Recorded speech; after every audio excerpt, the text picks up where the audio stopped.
Turns out Dan Pitcher has options. The Bengals are letting their current offensive coordinator interview for play calling jobs, and that might change things.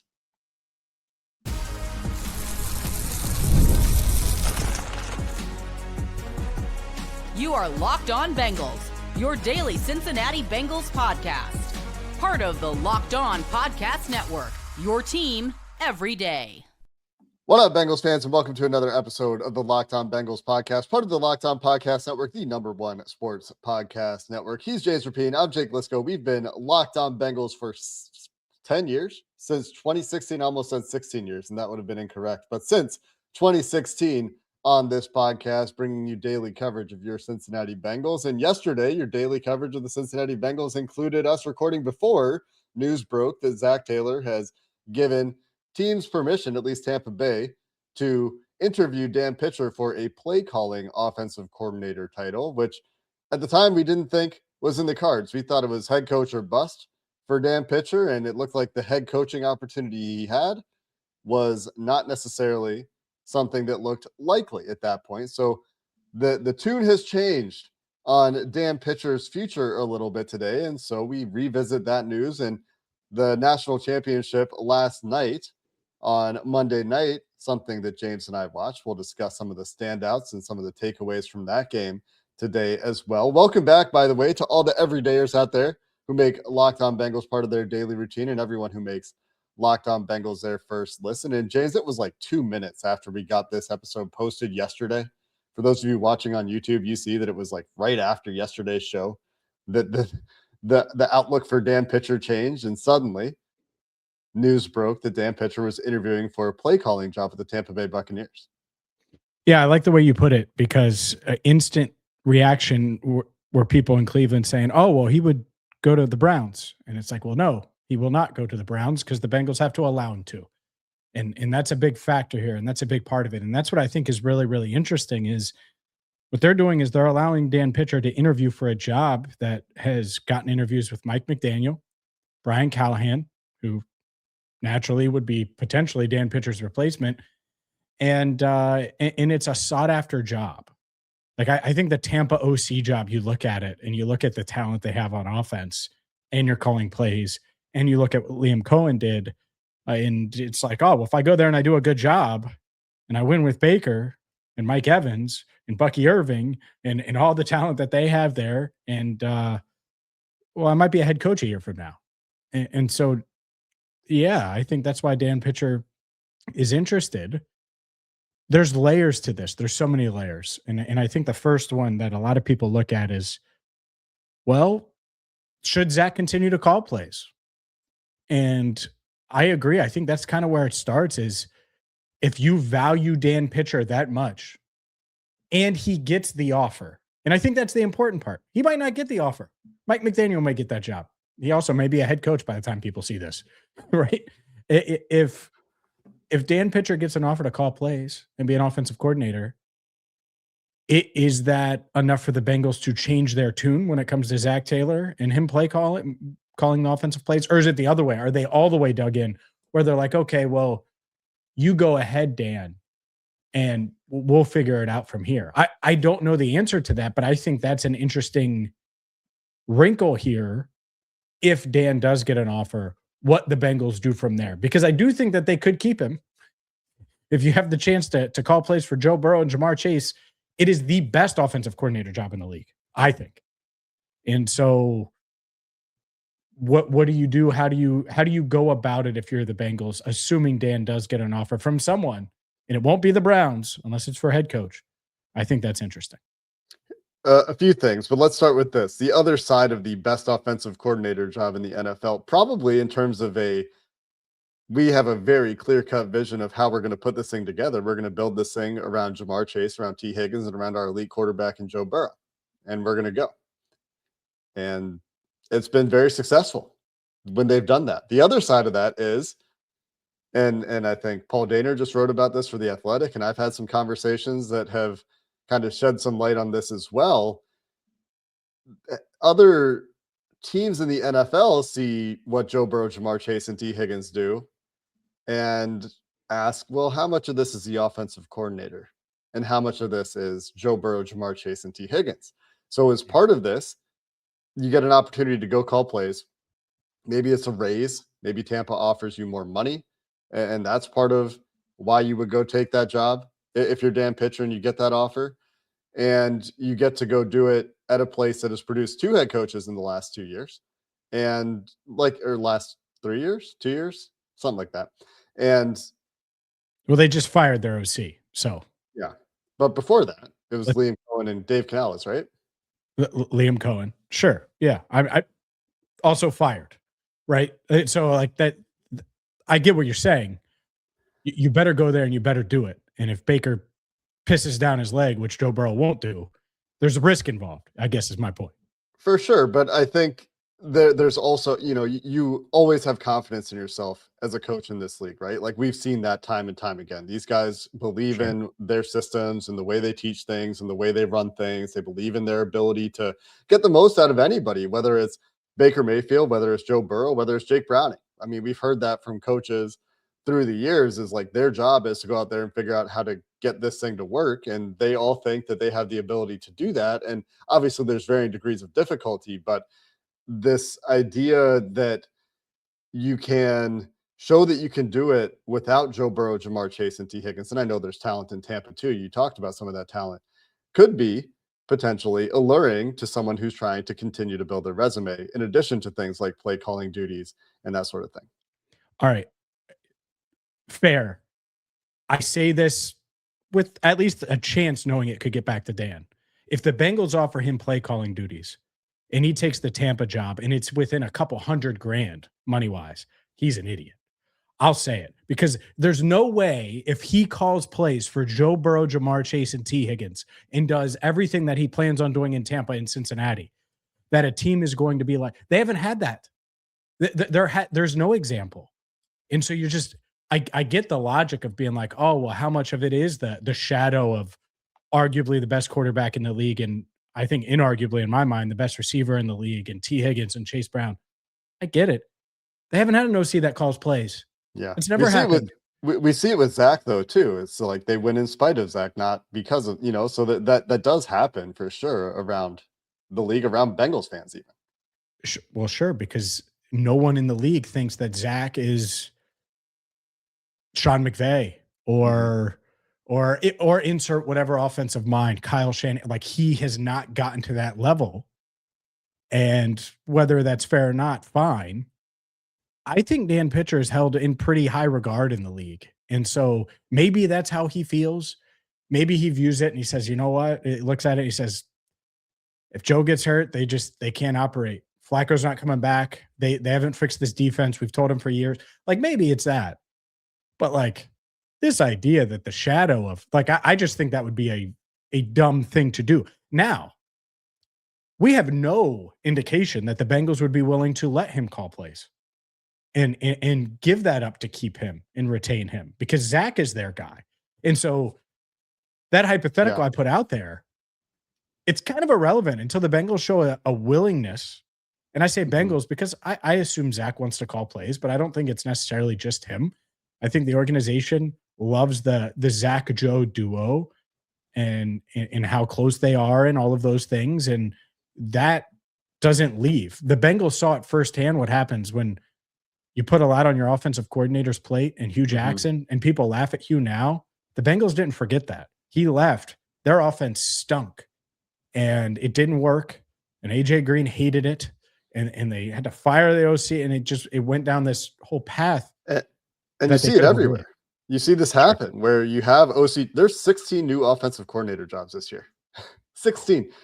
There's 10 new head coaches, 13 not including DCs. The Bengals. And like I said on Twitter when I talked about it, that number could go up if Dan Pitcher takes a job elsewhere, right? Because there's so many moving chairs, moving pieces at OC this year. Having the continuity in your head coach is something that this ownership group probably values pretty highly with Zac Taylor, for right or wrong. And I can hear all of you groaning as I say that, as I talk about this ownership group and Zac Taylor again. But if you go back to the reason he was hired, it was to have the offensive guy be your head coach. Sure. And I think that play calling conversation is something that we can continue to dive into here as we continue to unpack the Dan Pitcher news and what it could mean about potential replacement candidates as well. As far as if Zac were to keep play calling duties, what does that mean for their options on the market if Dan Pitcher were to leave? We'll get into all of those things coming up next.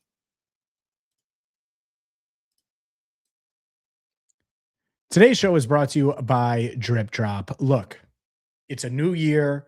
You're trying to get in better shape. You're trying to get into a routine. I've made Drip Drop part of my routine because hydration, energy, focus, all things that have to power me through Locked On with Jake Liscow as we talk about play calling and the nonsense that it could be the Bengals potentially losing a really good offensive coordinator in my mind. Look, Drip Drop comes in doctor developed, proven fast hydration pack. It's great. They come in packets. It's portable. You could take it with you on the go. I took some to the stadium when we were still going to the stadium daily. And that's the beauty of it is Drip Drop's science-backed formula is trusted by firefighters, medical professionals. Over 90% of top college and pro teams use it because it rehydrates you faster and certainly more effectively than water alone. And that's the beauty of Drip Drop. And right now, you can get 20% off your first order with Drip Drop at dripdrop.com. Use promo code LOCKEDONNFL. That's dripdrop.com, promo code LOCKEDONNFL for 20% off.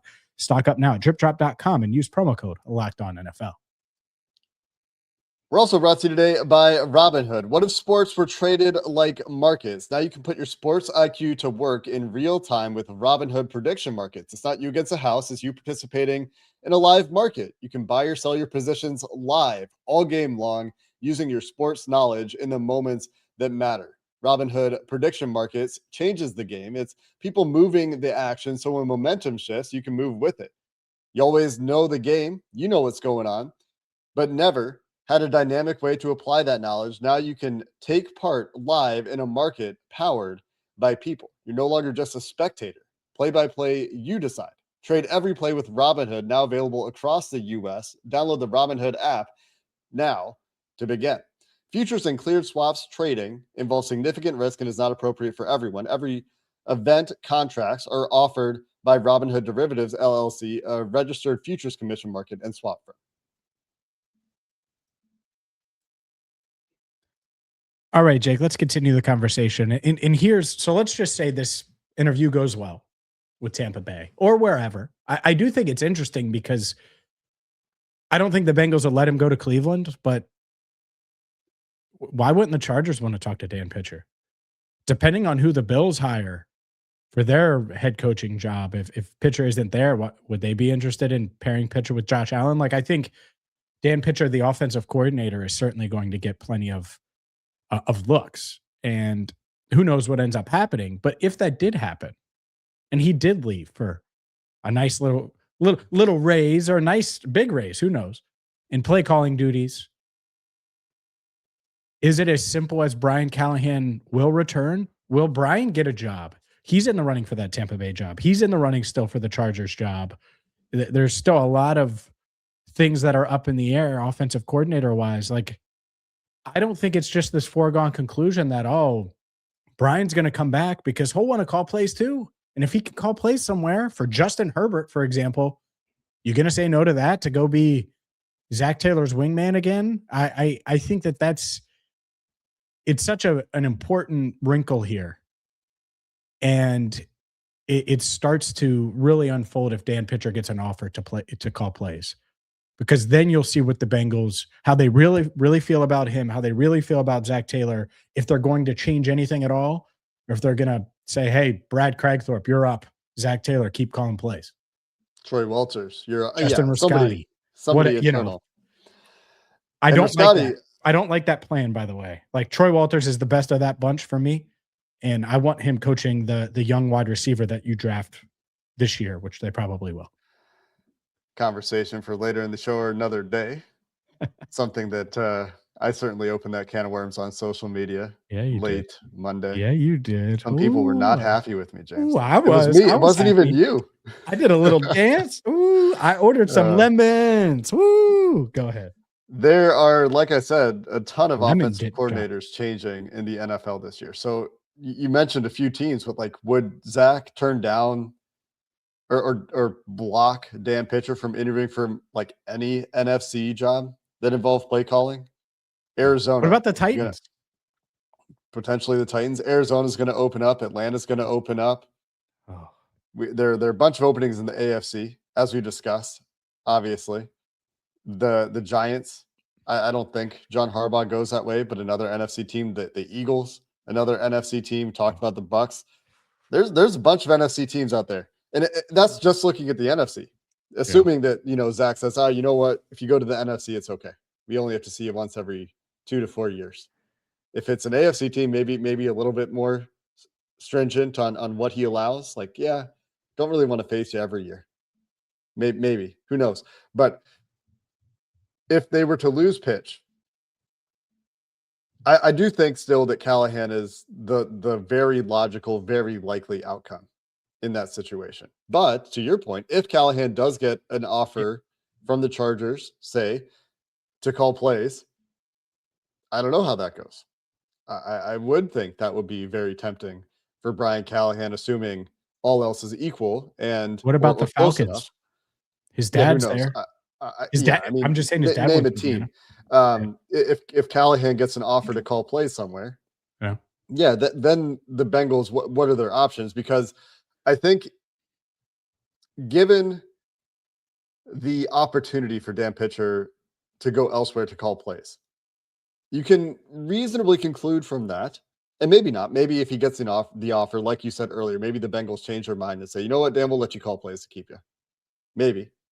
But you can reasonably infer from Zac Taylor giving Pitcher permission to seek a play calling job elsewhere that the organization, whether that's Zach and Duke, whether that's ownership, is convinced that Zach is going to keep play calling duties. And if that's the case, Joe Brady's in high demand. He's getting head coaching jobs. Like this Joe Brady idea we talked about yesterday. I mean, that feels like a pipe dream to me. It felt like a pipe dream to me an hour later, as soon as we learned that the reason for this is like Zach's keeping play calling duties. That's probably the direction they go. So like, who's even an option externally for them to bring in? Probably not someone we've talked about. Certainly not Mike McDaniel, unless like the caliber of coach changes this for the Bengals. But like their options probably look like those internal guys at that point, or someone else that we haven't heard of or talked about that is willing to go take a job that doesn't involve play calling. Yeah. And that's it. What do you want to be? What are you trying to be? And by the way, if you do go that route, you promote, insert whoever, and this really has nothing to do with the internal hire, but let's be honest here. Joe Brady, Mike McDaniel, Brian Callahan, Dan Pitcher, there's levels to this. All of those guys are ahead of any of the internal guys and should be on the offensive coordinator rankings chart that doesn't exist, but certainly does among NFL teams. If you do that, you are trusting Zach to turn this around this year. And if he doesn't, everybody should be gone. Like if that's what you do, because you're saying Zach is it, he's the straw that stirs the drink. And so if that doesn't work and that drink isn't getting stirred the way it should be, what are you going to do? And so I guess that would be the one benefit is you get your answer. There isn't the built-in excuse of first-year play caller, this guy or that guy, or the turnover, the lack of continuity, all of those things that the Bengals could hide behind.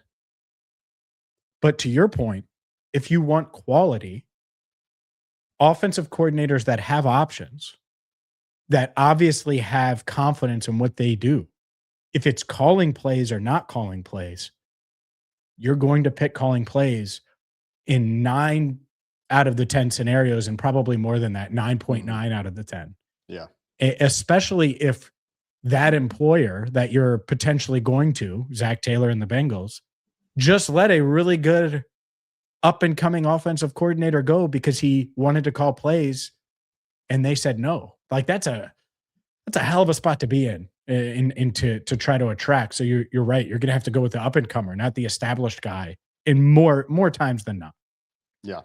That definitely looks like the direction it would go. Now, we'll see if Dan Pitcher gets other job opportunities or not, if he interviews for other OC jobs or not. I think that door being opened, we'll see if other teams come calling. maybe other teams have come calling and Zac has turned them down.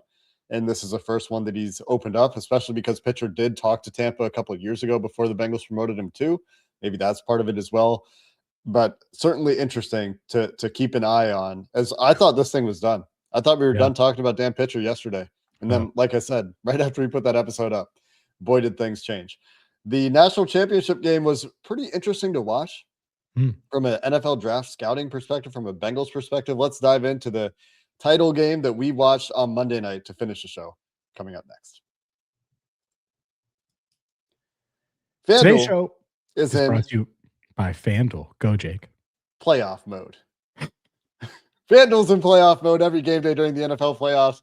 FanDuel is giving customers even more ways to get in on the action, because every NFL game day you get access to profit boost packs waiting for you in the FanDuel app. Every NFL playoff game day, we've got the conference championship coming up. You'll get a pack loaded with multiple profit boosts you can apply to the bets you like the most. All you got to do is open your profit boost pack first thing on game day, and you'll see what boosts you want to apply. They let you lean in to your game day instincts, whether you're backing momentum, defense, quarterback play, or coaching. And boy, is there some great coaching left in these NFL playoffs. The boosts give you more juice on the bets you already like instead of forcing you to bet something new.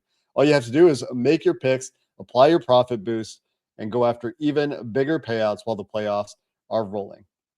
All you got to do is visit FanDuel.com, official sportsbook partner of the NFL, and grab your profit boost pack every NFL playoff game day. Today's show is also brought to you by Indeed. If you've ever hired someone who looked good on paper but wasn't the right fit, well, you know how important that is. You got to find the right fit. And maybe if Dan Pitcher finds the right fit elsewhere, the Bengals turn to Indeed, because if you're hiring, Indeed is all you need. Stop struggling to get your job post seen on other sites. I know it's a pain. Indeed sponsor jobs, puts your post at the top of the page, and helps you reach the right candidates faster. If we needed to hire someone for the show, someone that's going to call plays for Locked On Bengals, guess what? We'd go straight to Indeed. And according to Indeed data, sponsored jobs posted directly on Indeed are 90% more likely to report a hire than non-sponsored jobs. Spend more time interviewing candidates that check all the boxes. All you have to do to avoid the stress, avoid wasting time, and spend your time wisely is get to Indeed. And listeners of Locked On Bengals get a $75 sponsored job credit to help give your job the premium placement it deserves at Indeed.com/LockedOnNFL. That's it. Indeed.com/LockedOnNFL.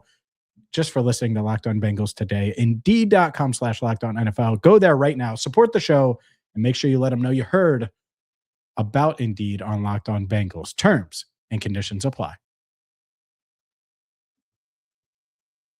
James, we had two major football events happen yesterday on Monday. We're recording this on Tuesday. First, the national championship game, but perhaps even more important, Joe Burrow dusted off his Twitter account. And I didn't tell you we were going to talk about this. It occurred to me. I'm ready. In the last couple of minutes. And Joe Burrow tweeted, James, about the catch rulings. And apparently Joe Burrow is as annoyed as I am with the discourse around. Look at that. You're on it, man. On it. Just ready to go.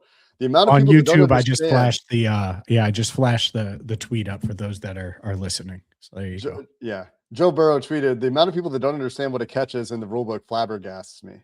And it's not the officials. The two plays yesterday were not difficult calls, and they got both of them right. Now, I assume this refers to the last couple of days, because it wasn't all Sunday. Saturday. Yeah, it's definitely Bills. It starts there. Yeah. Yes. Burrow apparently as annoyed as me with the reaction to the calls. And I'm just amused. And I'm glad that once again, I get to agree with Joe Burrow about something related to football. Yeah. Devontae Adams caught it, made a football move, got tackled. His knee was down, and then the ball was ripped away. That's different than Brandon Cooks diving to make a catch, being in the air, having the ball in his hands, and as he's coming down, even though he's down, as he's coming down, the ball gets ripped. It's two completely different things. I really didn't have an issue with either one of these calls, and I'm surprised that the Bills, when I get it because of the result, it makes you madder because it was that close to being the game-winning catch, but it wasn't. It was a heck of a play by the corner, and that's it. So, yeah, Joe's right. Shocker. We agree. We agree And with that's Joe Burrow. and he's like really good friends with Josh Allen, by the way. Yeah. You know, like I just personally was amused because like the day after that, I was like, I feel like I'm getting gaslit today. Like Richard Sherman, Dan Orlovsky, all these people in the national media, former players, were like, I can't believe that wasn't called a catch. I've never seen it ruled that way. And to me, it was very obvious in the moment what direction it should go, and it was called that way. They reviewed it in New York. You know, Sean McDermott's fighting for Buffalo, whatever, wants it to be slowed down so the head official can take a look. Like they reviewed it in Buffalo, in New York, man. Like, anyway, big tangent there. Glad I agree with Joe Burrow. Mike McCarthy to the Steelers. I hope it happens. Just throwing that out there. I don't want to talk about the Steelers. Let's talk about the national championship game. What is that? Is that news? He's just interviewing. He's interviewing. Okay. I hope it happens. I hope this would make so much sense. He's proven. You need proven. Go with Mike. If you want to get it right, go with Mike.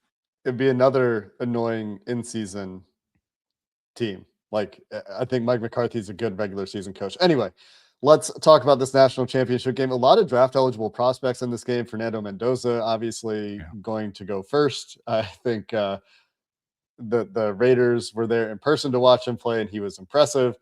Some receivers, some mid-round receivers on that Indiana offense, just while we're on the topic of the Indiana offense, in addition to Mendoza, Elijah Surratt, and Omar Cooper. And I was personally thinking about Carter Smith before I watched this game. Carter Smith was the Hoosiers left tackle. And I thought of him as, again, like a round 3, round 4 swing developmental tackle kind of player. And he had his lunch eaten pretty well by Reuben Bain and Akeem Mesidor on the Miami side of things. And Ahmad Moten was somebody that I learned about watching this game, somebody that I became a fan of, I think helped himself. But apparently he's going back to Miami, or there's a strong feeling that Moten will return for a 5th season in Miami. But certainly some standout players in this game, especially when Miami's defense was on the field. That's what I was watching for primarily, James. I don't know about you as far as draft eligible guys. What stood out to you as you watched the national championship? Yeah, first things first. You look at the first round guys and guys that the Bengals would consider, and it starts with Rueben Bain, and it's like check. I know he doesn't play defensive tackle, right? But you know how Geno Atkins kind of looked like people would say, oh, Geno's small. And then you look at him and you're like, no, he's short, but he's not small. Short, not small. Like, but you know what I'm saying? You've seen Geno. You remember what he's like, man, he's built like a fire hydrant. Like it's just, and it obviously worked to his advantage. Rueben Bain gives me those kind of vibes. He's not the Myles Garrett lookalike where he's built in a lab, but I don't think he's small. I really, if you're the Bengals and you watch his game, I get it. The arm length stuff matters, but you just thrived for 5 years. Well, 4 years. I would say last year you didn't really thrive with Trey in 2025. But before that, he had 31-inch arms. So 32-inch arms, whatever it was, the short arms for a pass rusher. And so Rueben Bain, I just think he's so powerful and quick that it's going to work. And he's good against the run. He's physical. I'm in. I'm in on Rueben Bain. And so if he gets there at 10, sign me up. And I still think there is a chance. I think there's a chance. The NFL is going to put these guys through a microscope. He may be there at 10, and if he's there, I wouldn't overthink it. I think he's a plug-and-play, instant impact type of rookie. Here's what Dane Brugler said about Rueben Bain, December 17th. Rueben Bain will be one of the more polarizing prospects in the class. Plenty of day 2 grades from NFL scouts. Viewed as a defensive tackle by several teams due to his size. 6'2", 277, 30 3/4 inch arms. That may be 31 inches at his pro day, maybe at the combine, who knows, but 30 3/4 inch arms. And did you mention Trey, 32-inch arms? Yeah, Trey. Yeah, 9 1/4 inch hands. And obviously there are guys that have been successful with that build in the NFL. There are also guys that have not been able to translate that into NFL success. But the compact power that Bain brings to bear was on display in that national championship game. That left tackle for Indiana will be drafted. Carter Smith, he will be drafted. He in many times when I was watching that matchup specifically had no chance. against Reuben Bain, whether it was turning the corner, whether it was Bain running through him, whether it was Bain knocking hands down. The guy looked like he was certainly worthy of the 10th pick. And you're right. That is where it starts. The only other guy in this game that you're probably considering at 10 is all the defensive players are gone that you like, and Francis Mauigoa, the Miami right tackle. But the thing about Mauigoa is he's only played right tackle, and Amarius Mims has only played right tackle. And you're talking about drafting a potential developmental guy to replace Orlando Brown on the left side, maybe in a year. How do you feel about doing that with a right tackle you got to switch positions with and all those things, if that's the direction you go? Yeah, and that's it. And maybe they love him and they feel like they could do that, and they think he could play some guard and then move over. Like, who knows, right? I think it would be tough. Can you imagine if they're like negotiating with Reisner and then they took him, and then then he's going to start at guard. Yeah. For a year, and then I don't think that happens, but if you're taking him 10, you feel like he can play tackle right away. And whether or not he does is different. But yeah, you're right. Outside of that, it was the Rueben Bain show from a 10th overall standpoint. Yeah. And then we're talking about day 2, day 3 guys. Yeah, Akeem Mesidor is going to be really interesting on day 2. Yeah. He's going to be fascinating throughout the process for similar reasons that Bain. Bain is going to be polarizing. I think Mesidor is going to be polarizing a little bit as well, just because he's 25 years old. Yeah. Been playing college football for a really long time. I think there was an injury one year in there when he went to Miami. Had good production when he was younger as well, then had the injury, and then he's back from the injury now, and he had a ton of production. He was really good in the national championship game as well, but he's 25 years old, and that'll be a factor. Keontae Scott, another guy on that Miami defense. I mentioned Ahmad Moten, and we'll see if he declares or not. I posted a mock draft that drafted Ahmad Moten in the 2nd round, and people were very unhappy because of the 1st-round pick being a wide receiver. That'll be a conversation for another day. Also be interesting to see if any of these guys that were standouts on the Indiana defense come out. And primarily I'm thinking about D'Angelo Pons. Fun. I think Amari Farrell, the safety for Indiana, also somebody to think about as potential day 2 players there. Some day 2 guys on Indiana in general that could be interesting. But yeah, I mean, Rueben Bain, going to be very interesting to watch the draft process for that guy, man. Like, is he going to get picked 3? Or is it, as I joked about again on socials, you can't draft a guy that's got less than 32-inch arms in the top 9. I'm sorry, going to have to pick him on 10. Bengals are going to have to pick him in the double digits because it's just the rules. I don't make the rules. It's just the rules. Yeah. And by the way, maybe he could play a little 3 tech. Maybe he could do that for you a little bit. Fine. But I think he's going to matter. Like some guys, you just overthink it. And maybe the Jets don't, and he goes 2nd. You're right. You said 3. I could see him being 2nd. And so it's wild. Oh my gosh. Is this real? I just looked up. I was just kind of curious. I know he's not Aaron Donald, but Aaron Donald, 6'1", 285, right? Was he really given an average backup? Yeah, I'm reading his NFL.com evaluation. It's crazy. Marginal height and frame maxed out. Hands are more active than strong. Could play with more pop and power. Overpowered in the run game. They give him a 4th or 5th round grade. NFL.com did on Aaron Donald. He went 13th overall, by the way. It's proof that some overthink this process. Well, Geno Atkins was a 4th rounder. And Geno helped Aaron get drafted for sure. Yep, I mean, that was part of it. No doubt. It will be overthought because there's going to be a lot of our listeners that say there's no chance he's going to make it to 10th. I think there's a decent chance he's there. And if he's there, you certainly don't want the Bengals to overthink it. And we'll see. We'll see how they evaluate him. The good news is we have a few months to evaluate this and try to put the pieces together. But obviously, Rueben Bain on the short list as of January 20th. Here's my fear as you say that. Like, if the NFL overthinks it, don't you think the Bengals are also overthinking it? Oh, like, look at the guys they've drafted in that position. It's very scary. It's very scary. Yes. And the way they haven't drafted a Geno Atkins since they drafted Geno Atkins, despite having opportunities to do so. Like that mold of player, that archetype of player. Yeah. But maybe they think, hey, he is the interior. He's got that versatility to be an interior pass rusher too that we've been looking for, because they have been looking. It doesn't feel like they obviously think that Shamar Stewart can kick inside, and they think too. that's part of the future. Anyway, like you said, James, we have plenty of time to unpack that. Just fun to watch these guys in the national championship game. Always fun to watch them on the biggest stage, right? And that's something that the Bengals do care about. I think I mentioned that yesterday. The Bengals care about how these guys perform when the lights are the brightest, when the competitiveness or the competition is at its peak. And so, the Bengals were paying attention to that game as well. But that's going to do it for this episode of the Locked On Bengals podcast. Until next time, thanks for listening. Hooday, and have a good one. It said Aaron Donald has the quickness and athleticism to earn a rotational spot.